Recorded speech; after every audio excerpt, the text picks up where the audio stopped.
Manifestações contra Jair Bolsonaro reúnem cerca de 600 mil pessoas pelo Brasil, segundo os organizadores. Os protestos demonstraram união entre movimentos populares, partidos de oposição e outras organizações da sociedade civil. A estátua do bandeirante Borba Gato, localizada em São Paulo, é incendiada e levanta discussões a respeito de monumentos escravagistas. Atletas alemãs protestam contra a sexualização dos corpos femininos no contexto esportivo e ganham visibilidade nas Olimpíadas. Fica com a gente, eu sou Emília Bisotto e o programa Central do Brasil está começando agora. Central do Brasil. E no último sábado, dia 24 de julho, um grupo incendiou a estátua do bandeirante Manuel de Borba Gato, localizada entre as avenidas Santo Amaro e Adolfo Pinheiro, em São Paulo, como forma de protesto.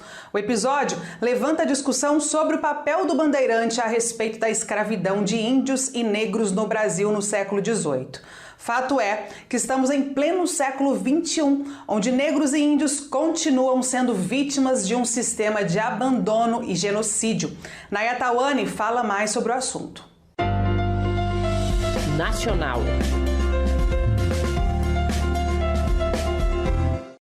A exaltação e homenagens a personagens relacionados à escravidão, à exploração colonialista e às ditaduras vem sendo questionada em vários países. O episódio recente que aconteceu em São Paulo, onde manifestantes do grupo Revolução Periférica atearam fogo na estátua do bandeirante Borba Gato, que capturava escravizados, destruía quilombos e prendia indígenas no século XVII. A ação reacendeu o debate sobre as disputas pela memória e a forma como é contada a história do Brasil. O professor de História de Pernambuco, Fael Bezerra, explica que estas ações passam uma mensagem. Representa heróis para uma historiografia escrita por mãos brancas, homens brancos. Essas estátuas em via pública representava isso. Hoje, não.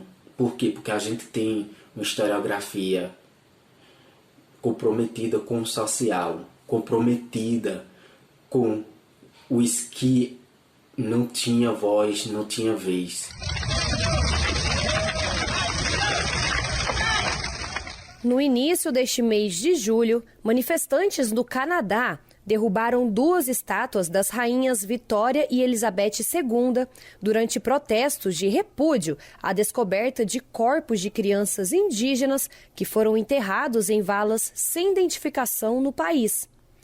Dai Borges, do coletivo Resistência Preta, em Salvador, conta que essas ações provocam um debate entre o poder público e a sociedade.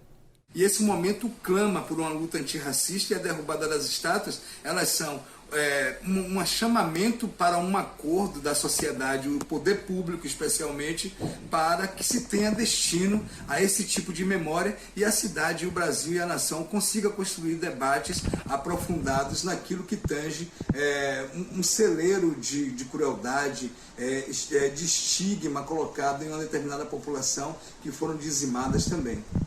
Um suspeito de ter participado da ação que queimou a estátua de Borba Gato chegou a ser preso em São Paulo em flagrante horas depois da ação.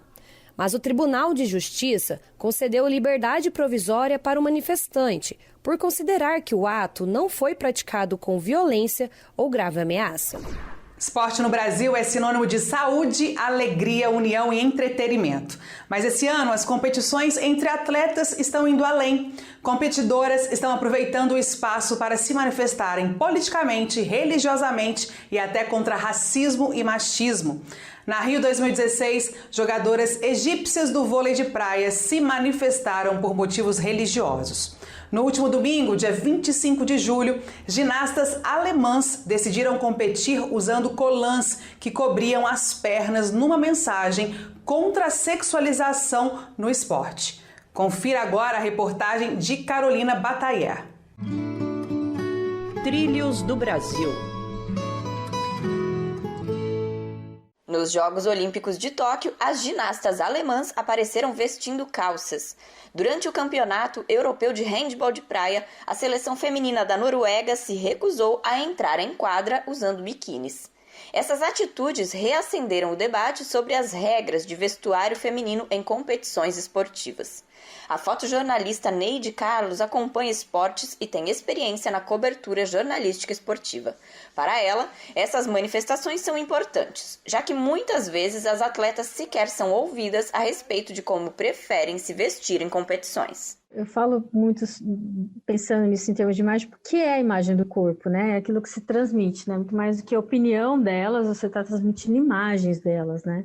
Então elas muitas vezes não são nem ouvidas, assim.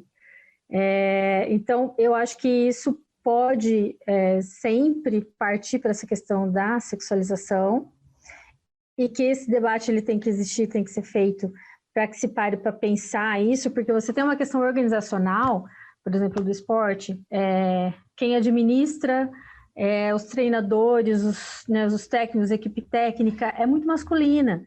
Enquanto os uniformes masculinos favorecem a mobilidade e o conforto, as vestimentas femininas em esportes como o vôlei e a ginástica são peças que sexualizam os corpos e podem trazer desconforto para as competidoras, como pontua a ex-jogadora de vôlei Thaisa Carvalho. Eu acho que quem tem que decidir a vestimenta que vai usar, né? Eu acho que tem que ser a atleta, porque só ela sabe, né? Como ela vai se sentir confortável.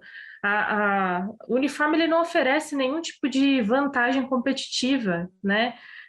Pelo menos nesses esportes não, handebol, vôlei, ginástica. Nos Jogos Olímpicos, fica nítido como em alguns esportes, como o futebol e o skate, os trajes femininos favorecem o conforto e a mobilidade das competidoras, valorizando o que realmente importa, o desempenho das atletas.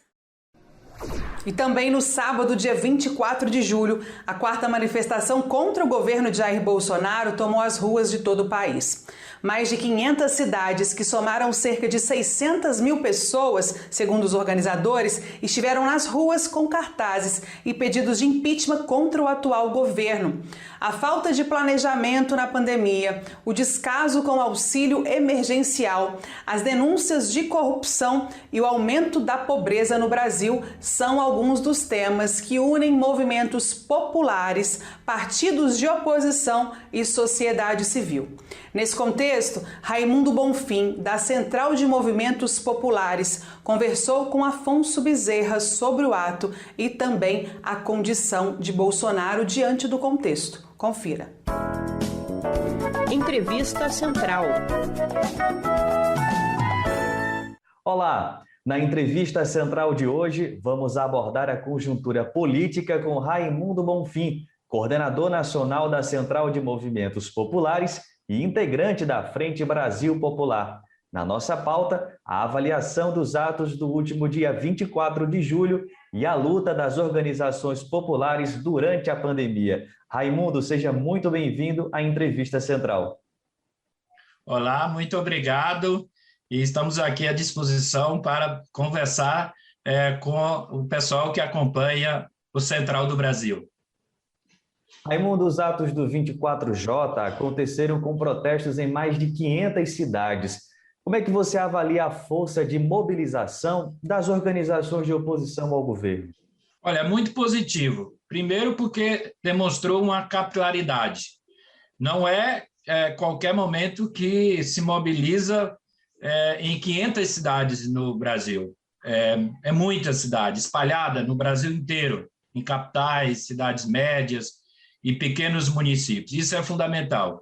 O 24 demonstrou uma consistência no movimento. Foi o 4º ato em 57 dias, com milhares de pessoas nas ruas, com muita capilaridade, e demonstra uma grande insatisfação, ou seja, uma indignação de amplos setores da sociedade civil, capitaneada pelos movimentos sociais, pela frente, nessa retomada das mobilizações de ruas. Como é que você compreende a adesão de forças políticas de centro e de direita aos atos de rua do 24J contra o presidente? Nós sempre pregamos que é importante ampliar o movimento. embora nós achamos que os partidos de centro, por exemplo, PSB, PDT, Rede e Cidadania, eles têm pedido formal de impeachment, eles subscreveram aquele super pedido de impeachment, então eles já estão no mote da campanha Fora Bolsonaro, mas a cada ato que passa eles se incorporam mais na preparação dos atos. Os partidos de direita estão com mais dificuldade, PSDB, PSD, PL, o próprio PSDB, exceto a capital de São Paulo, tem dificuldade de se posicionar pelo Fora Bolsonaro e pelo impeachment. Mas os relatos são de atos nas capitais, a cada vez mais aparece a presença de militância desses partidos, dessas forças políticas. Pressionado pelos protestos das ruas, né, e também por setores do Congresso, o governo tem elevado o tom do discurso autoritário e, ao mesmo tempo, negociado espaços com parlamentares do Centrão. Que leitura você faz desse movimento do governo? E é um governo que, nesse momento, diante da baixa popularidade, diante do aumento da miséria, da pobreza, da fome, pessoas em açougues esperando ossos, né, para se alimentar, o governo cada dia mais fica refém dos militares e refém do Centrão. Aliás, o Bolsonaro disse que, né, para todo mundo ver e escutar, que ele é do Centrão, né? Então, infelizmente, parte dos recursos públicos do orçamento brasileiro está sendo destinado para os militares e para o Centrão, no fisiologismo eleitoral e político nunca visto na nossa história. A crise econômica tem afetado profundamente a vida dos trabalhadores, né? Como é que os movimentos populares têm atuado para denunciar essa situação? Uma maneira são as ações de solidariedade. A outra, que nós, a partir do mote do Fora Bolsonaro que nós levamos nesses 4 grandes protestos, nós estamos também levando para as ruas essa denúncia, né, do aumento da pobreza, do processo de privatização, que, na verdade, destrói as políticas públicas, porque para as políticas públicas chegar na ponta, você tem que ter recursos e você tem que ter funcionários públicos capacitados para poder desenvolver essas políticas públicas lá na ponta.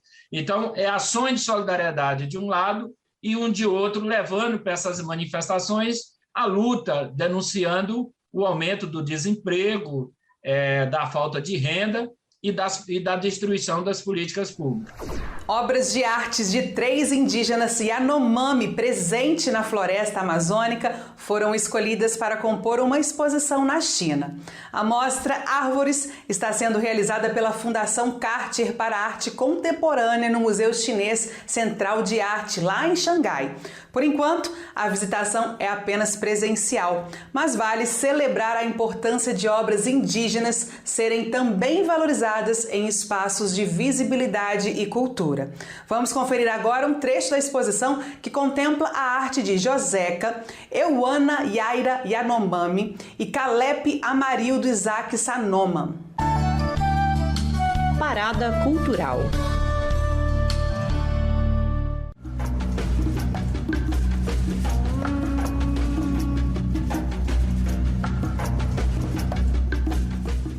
A exibição apresenta mais de 200 peças de quase 30 artistas da China e de países latino-americanos, europeus e asiáticos.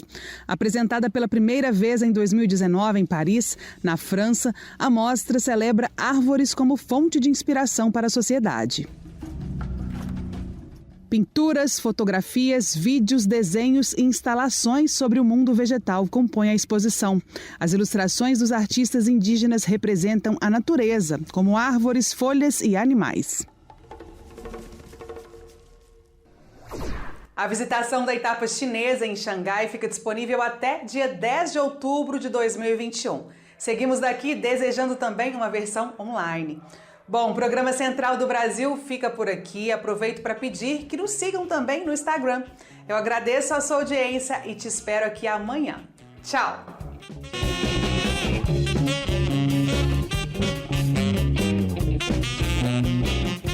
Central do Brasil, a rede de comunicação dos movimentos populares.